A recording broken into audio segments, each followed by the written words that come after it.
ప్రయాగ్రాజ్లో ఎట్లాంటి పరిస్థితుల్లో ఒక్కొక్కటి వివరించేటువంటి ప్రయత్నం చేద్దాం. ఇప్పటి వరకు మనం యమునా ఘాట్ నుండి త్రివేణి సంగమానికి వెళ్తున్నాము. దూర ప్రాంతాల నుంచి వచ్చేటువంటి వాళ్ళు మాత్రం కొంత రోడ్డు మార్గంలో కూడా వెళ్ళేటువంటి అవకాశం ఉంటుంది. కానీ రోడ్డు మార్గంలో కన్నా బోట్లో వెళ్తేనే చాలా యాక్టివ్గా ఉంటుంది. కొంత ఇది ఒక జర్నీగా దీన్ని అభివర్ణిస్తారు. ఎందుకంటే ఈ ప్రాంతం అంటే దాదాపు రోడ్డు మార్గంలో కొన్ని వేల కిలోమీటర్ల నుంచి వచ్చినటువంటి వాళ్ళకి ఈ బోటు మార్గం కూడా కొంత ఉపశమనంగా కూడా మనం భావించవచ్చు.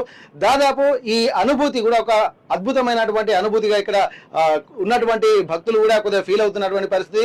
దాదాపు దక్షిణ భారతదేశం, ఉత్తర భారతదేశం, అలాగే ప్రపంచ నలుమూలల నుంచి కూడా విదేశాల నుంచి కూడా భక్తులు తరలి వస్తున్నటువంటి నేపథ్యంలో ఇక్కడ చాలా ఒక అద్భుతమైనటువంటి వాతావరణం అయితే మనకు కనిపిస్తుంది. కాకపోతే ఇక్కడ ఉన్నటువంటి ప్రయాగ్రాజ్ సంగమ స్నానం అనేది ఇక్కడ ప్రముఖంగా మనం చెప్పుకోవాల్సినటువంటి పరిస్థితి. ఎందుకంటే ఇక్కడ త్రివేణి సంగమంలో పుణ్య స్నానాలు ఆచరించడం అనేది చాలా గొప్ప విషయంగా అభివర్ణిస్తారు. దీనికి స్థల పురాణం కూడా ఉంది.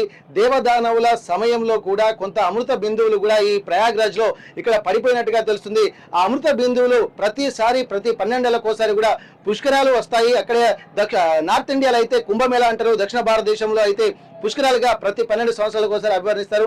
ఈ వీటన్నిటిని దృష్టిలో పెట్టుకొని పుణ్యస్నానాలు ఆచరించడానికి కూడా గంగా అనేది ఒక జీవనది కాబట్టి దీనికి ఒక స్థల పురాణం అంటే శివుడి జటాజూటం నుండి వెలువడుతున్నటువంటి ఆ పవిత్రమైనటువంటి గంగా నదిలో పుణ్యస్నానాలు ఆచరించడం కూడా చాలా పవిత్రంగా కూడా భావిస్తారు.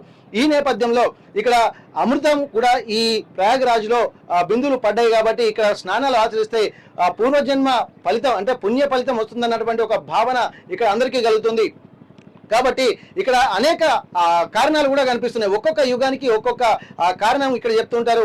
గతంలో చూసినట్టయితే బ్రహ్మదేవుడు కూడా ఇక్కడ అశ్వమేధ యాగం చేసి ఇక్కడ ఒక సృష్టిని సృష్టించాలన్నటువంటి ఒక ఆలోచనలు కూడా గత పురాణంలో కూడా చెప్పుకుంటుంది. మరొక పురాణం ప్రకారం మాత్రం ఈ కలియుగంలోకి వచ్చేసరికి ఆదిశంకరాచార్యులు దాదాపు 850 సంవత్సరాలకు పూర్వం ఆదిశంకరాచార్యులు ఇక్కడ ఈ కుంభమేళాను ప్రారంభించినట్టుగా ఈ కలియుగంలో చెప్తారు. కాబట్టి ఈ కలియుగానికి సంబంధించినటువంటి ఆధ్యాత్మిక పరిస్థితి మాత్రం దాదాపు 850 సంవత్సరాల చరిత్ర. కానీ గంగా నది దీని యొక్క ప్రాశస్త్యం అనేది కొన్ని లక్షల ఏళ్ల సంవత్సరాలు కూడా అని చెప్పి అంటున్నారు. ఎందుకంటే కృతయుగంలో, ద్వాపర యుగంలో, కలియుగంలో, త్రేతాయుగంలో కూడా ఈ గంగకు సంబంధించినటువంటి పురాణ ప్రవచనాలు కూడా ఉన్నాయి, పురాణ గాథలు కూడా ఉన్నాయి. కాబట్టి దీనికి సంబంధించి ఒక పవిత్రమైనటువంటి ఒక జీవనది ఇట్లా వస్తుంది. కాబట్టి ఈ జీవనది ఎట్లాగా ప్రవహిస్తుందో ఈ ధార్మిక విధానం కూడా అలాగే జీవనదిలా ప్రవహిస్తూనే ఉంటుంది. సృష్టి ఉన్నంత వరకు ఈ ఆధ్యాత్మిక పరిమళాలు గంగా నది ఉన్నంత వరకు వెదజల్తాయన్నటువంటి ఒక భక్తుల నమ్మకం అయితే కనిపిస్తుంది.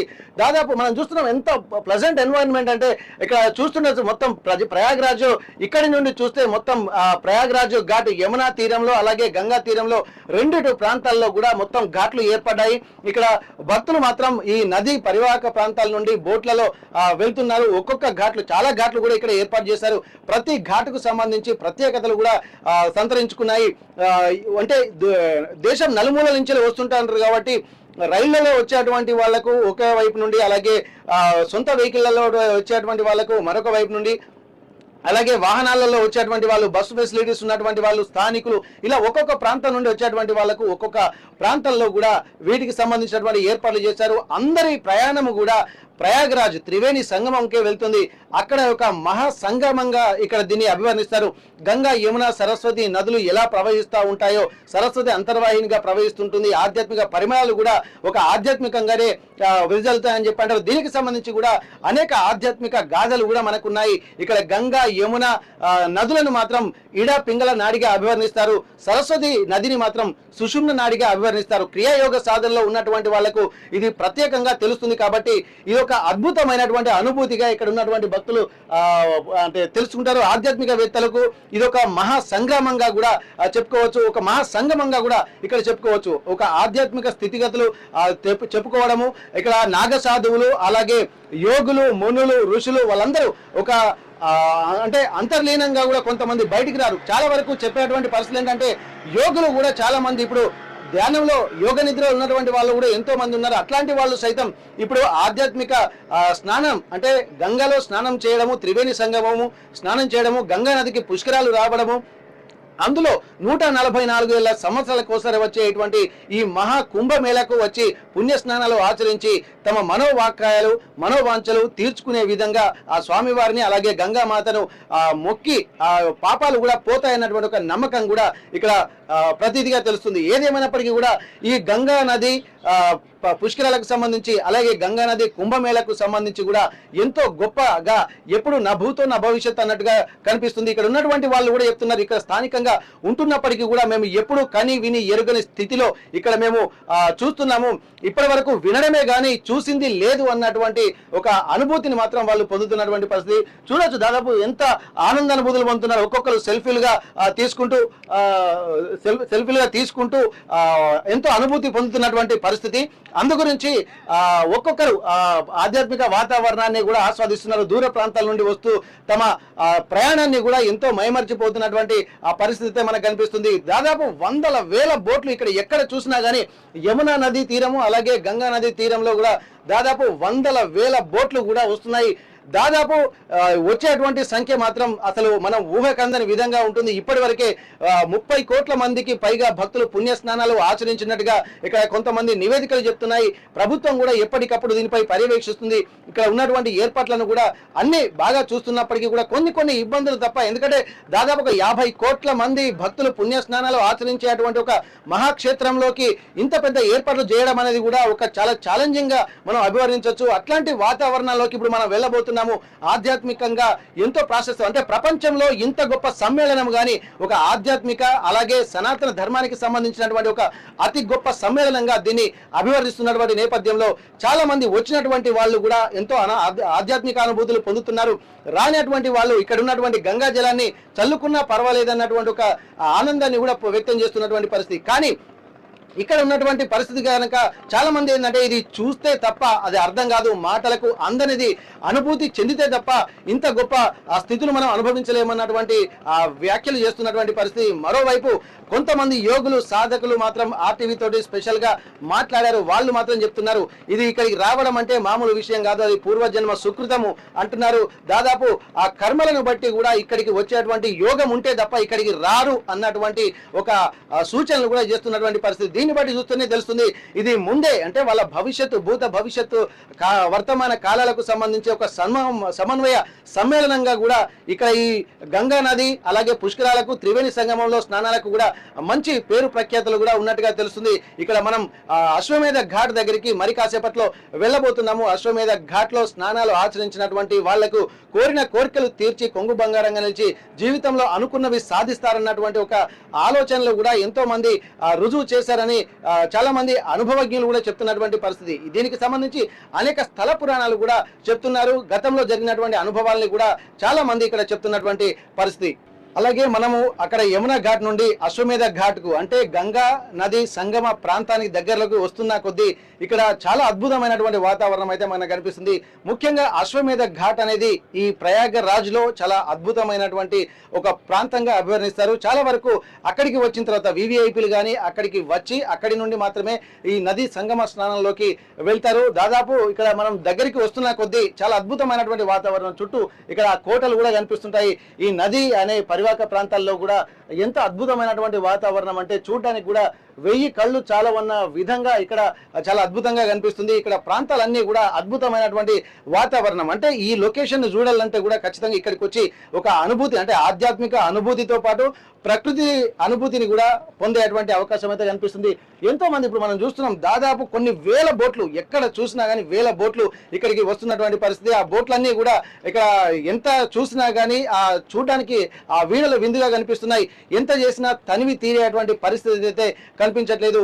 ఇక్కడికి నిజంగా పెద్దలు చెప్పడమేమో కానీ ఇక్కడికి వస్తేనే ఆ అనుభూతి అర్థమవుతుంది. ఇది పూర్వజన్మ సుకృతం ఉండాలి లేకపోతే ఆ యోగ్యత ఉండాలన్నటువంటి కొంతమంది చెప్పడం కూడా ఇక్కడ మనకు చూస్తుంటే ఆ అనుభూతి పొందుతుంటే మనకు కూడా అనిపిస్తున్నటువంటి పరిస్థితి. ఆర్టీవీ గ్రౌండ్ రిపోర్ట్ ద్వారా కూడా చాలా వరకు అన్ని ప్రాంతాలను కూడా ఒక్కొక్క ప్రాంతాల్లోకి వెళ్ళి ప్రయాగరాజ్ లో ఎట్లాంటి వాతావరణం ఉంది, ఎట్లాంటి ఆధ్యాత్మిక అనుభూతులు కనిపిస్తున్నాయని చెప్పి అనుకోవచ్చు. ఇప్పుడు యమునా ఘాట్ నుండి దాదాపు పడవ ప్రయాణం అనేది కూడా చాలా అద్భుతంగా చెప్పుకోవచ్చు.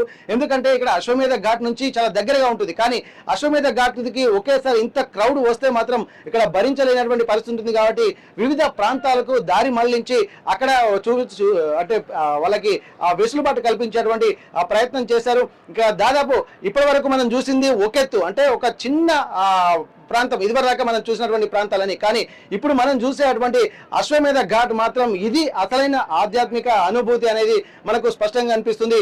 చుట్టుపక్కల ప్రాంతాల్లో చూసినట్టయితే ఈ కోట చూసినట్టయితే మనం అదే చూస్తున్నాం, అది చూసేటువంటిదే అశ్వమేధ ఘాట్. అది ఆ అశ్వమేధ ఘాటు అంటే ఇక్కడే బ్రహ్మ తపస్సు చేసినట్టుగా, ఆ తపస్సు చేసి ఆ సృష్టిని సృష్టించినట్టుగా కూడా చాలా మంది చెప్తున్నటువంటి పరిస్థితి. ఆధ్యాత్మిక పరిమళాలు కూడా వెదజల్లేటువంటి పరిస్థితులు అయితే కనిపిస్తున్నాయి. ఇక్కడ దాదాపు భక్తులు కూడా ఎంతో ఒక ఆధ్యాత్మికంగా అంటే దాదాపు ఒక ఆధ్యాత్మిక వాతావరణంలో ఉన్నటువంటి వాళ్లకు మాత్రమే ఈ అనుభూతి చెందుతుందనడంలో ఇలాంటి సందేహం లేదు. ఆ బోట్లు కూడా దాదాపు ఎంత క్రౌడ్ ఇప్పటి వరకు ఒక రకంగా ఉంది, కానీ ఇప్పుడు చూస్తుంటే మాత్రం అన్ని బోట్లు ఒక దగ్గరికి వచ్చి ఉండేసరికి కూడా బోట్లు ఆ క్రౌడ్ కూడా ఎంత అద్భుతంగా అనిపిస్తుందంటే చూస్తుంటే మాటలకు అభివర్ణించలేని విధంగా ఇక్కడ ప్రస్తుత పరిస్థితి అనిపిస్తుంది. ఇక్కడ దాదాపు ఈ మహాకుంభమేళ అంటే 12 సంవత్సరాలకు ఒకసారి జరిగేటువంటి కుంభమేళ 12 సార్లు రిపీట్ అయితే మహాకుంభగా అభివర్ణిస్తున్నారు. దీనికి సంబంధించి కూడా ఈ దూర ప్రాంతం దాదాపు ఒకసారి స్నానఘట్టంలోకి వెళ్ళేసరికి 3 నుండి 4 గంటలు పడుతుంది. తినుబండారాలు కూడా మనం చూస్తున్న విజువల్స్ లో వాళ్ళకు అంటే మార్కెటింగ్ కూడా వాటర్ కూడా అన్ని దాంట్లోనే కనిపిస్తున్నాయి. ఇక్కడ కనిపిస్తున్నాయి. ఇంకో బోట్ లో కూడా వాళ్ళకి కావాల్సినటువంటి తినుబండారాలు కూడా దూర ప్రాంతాల నుంచి తీసుకెళ్లేటువంటి పరిస్థితి. ఇప్పటి వరకు అంటే వేరే దేశాలలోనే ఇట్లాంటి బోటు పడవ ప్రయాణాలు ఎక్కువగా చూస్తాం, కానీ ఒకేసారి ప్రపంచ నలుమూలల నుండి వచ్చేటువంటి ఆధ్యాత్మికవేత్తలు, భక్తులు, అలాగే నాగసాధువులు, యోగులు ఈ వాతావరణంలో పవిత్ర స్నానాలు ఆచరించిన తరువాత భక్తులు కూడా ఒక్కసారి వాళ్ళు స్నానాలు ఆచరించినటువంటి నది జలాలను చల్లుకున్నా కానీ ఎంతో పుణ్యంగా అభివర్ణిస్తున్నారు. చాలా మంది కూడా పాటలు పాడుతూ ఆధ్యాత్మికంగా ఎంతో అనుభూతి చెందుతున్నటువంటి పరిస్థితి. మొత్తం చూసినట్టయితే ఆ వాతావరణాన్ని కూడా చాలా మాటల్లో వర్ణించలేని విధంగా కనిపిస్తుంది. ఎక్కడ చూసినా కానీ ఒక అద్భుతమైనటువంటి వాతావరణం. ఏర్పాట్లు కూడా నభూతో నా భవిష్యత్ అన్నట్టుగా చూశారు, కానీ కొన్ని ఇబ్బందులు అయితే ఉన్నాయి. కానీ అంటే మొత్తం అన్నిటికీ అన్ని ఉంటాయని చెప్పడానికి కూడా లేదు. కానీ ఆ ఇబ్బందుల్ని అధిగమించుడు అంటే ఇబ్బందుల్ని దృష్టిలో పెట్టుకుని ఎవరు రారు ఇక్కడికి. భక్తి భావంతో వచ్చి ఏ విధంగానైనా సరే ఎన్ని ఇబ్బందులు పడైనా సరే పవిత్ర గంగా నదిలో స్నానాలు ఆచరించాలి, త్రివేణి సంగమంలో స్నానాలు ఆచరించాలి. అందులో కుంభమేళ, మళ్ళీ అందులో మాఘమాసం సంబంధించి మాఘమాసం అంటేనే స్నానాలకు పుణ్యస్నానాలకు ప్రతిదీ నది స్నానాలు మాఘమాసంలో చేస్తారు కాబట్టి పెళ్లిళ్ళు శుభకార్యాలు కూడా మాఘమాసంలో ఉంటాయి. నదీ స్నానాలు కూడా ఎంతో పవిత్రంగా మాఘ స్నానం అని చెప్పి ప్రత్యేకించి ఆధ్యాత్మికంగా మనకు ఉంటుంది. కానీ ఇప్పుడు అన్ని రకాలుగా కలిసి వచ్చినట్టుగా చెప్పుకోవచ్చు. మాఘమాసంలో వచ్చేటువంటి స్నానాలు, అలాగే కుంభమేళ, అలాగే గంగా నది స్నానాలు. ఏ కాలంలోనైనా సరే గంగా నిరంతరం ప్రవహిస్తుంది కాబట్టి ఏ కాలంలోనైనా గంగా నదిలో స్నానం చేయడానికి కూడా ఒక అనుభూతి అనేది పొందుతూ ఉంటారు. ఆధ్యాత్మికంగా ఎంతో ప్రాశస్త్యం ఉన్నటువంటి ఈ గంగా నదిలో అలాగే త్రివేణి సంగమంలో పుణ్య స్నానాలు ఆచరించడానికి కూడా చాలా అద్భుతమైనటువంటి అభివర్ణనగా భక్తులు చెప్తున్నటువంటి పరిస్థితి. ప్రపంచంలో ఏ మూల ఏ క్షణం ఏం జరుగుతుందో వేగంగా తెలుసుకోవడానికి తొలి వెలుగు వాట్సాప్ ఛానల్ని ఫాలో చేయండి.